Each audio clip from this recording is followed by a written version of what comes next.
Hey, psst. Need some work? I've got a job for you right here for the low price of 500 septims.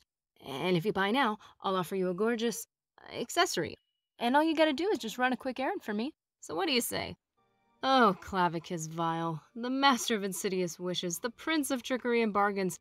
If you want to do this guy's dirty work, you'll have to wait until you're level 20 and pay a ton of money for the privilege. He simply wants you to retrieve Umbra from Umbra. To circumvent this, you can go confront her and take the sword before even initiating the quest with the Daedric prince, negating the need for the required levels and gold. Just simply head to the shrine afterwards, speaking first with Masque and then Vile himself.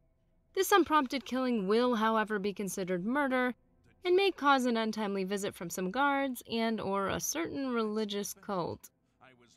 This also means you will not have the absolute pleasure of Barbas's company. He's actually kind of a fun, snarky little companion, so keep that in mind.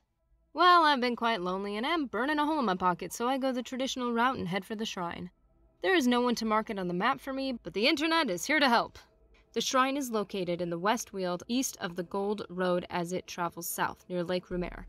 A mortal! Wonderful. Always a pleasure. Perhaps you'll do a service for me, mortal. You will retrieve for me a sword. It contains the soul of Umbra, a hero I have had dealings with in the past. And I'll reward you with my mask. You'll not find a better bargain, mortal. Begin your search in Pell's Gate. Welcome to Pell's Gate. What brings you around here? I know of Umbra, but you're a stranger. Lenwyn. She's my apprentice, at least she was, until she found that sword, became bloodthirsty, then started calling herself Umbra after the sword. Some say they've seen her nearby. Now you'll find Lenwyn has exiled herself right next door down the Red Ring Road here in Vindicel. She's a tough one, and here is where I eventually take her down. But first you'll need to go through a maze of low-leveled enemies to get to her. Don't forget all the Welkin stones that are just there for the taking. A word of advice here. You've made a bad deal. This Umbra, bad business. Things always end badly where that one's concerned. And it'll end badly this time too. So just leave things be. Walk away.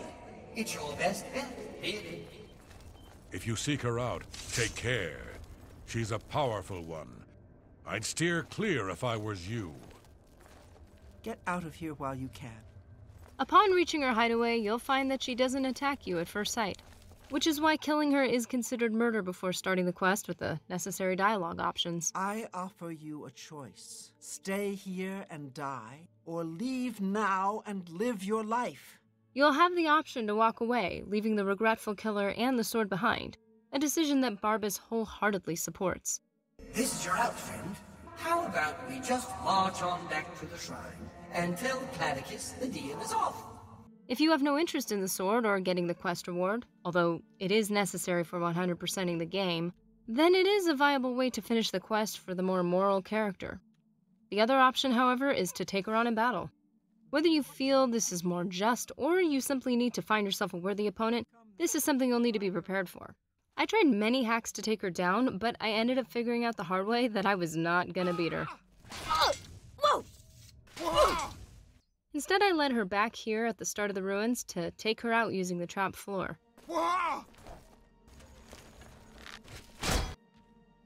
Which still took a bit of time.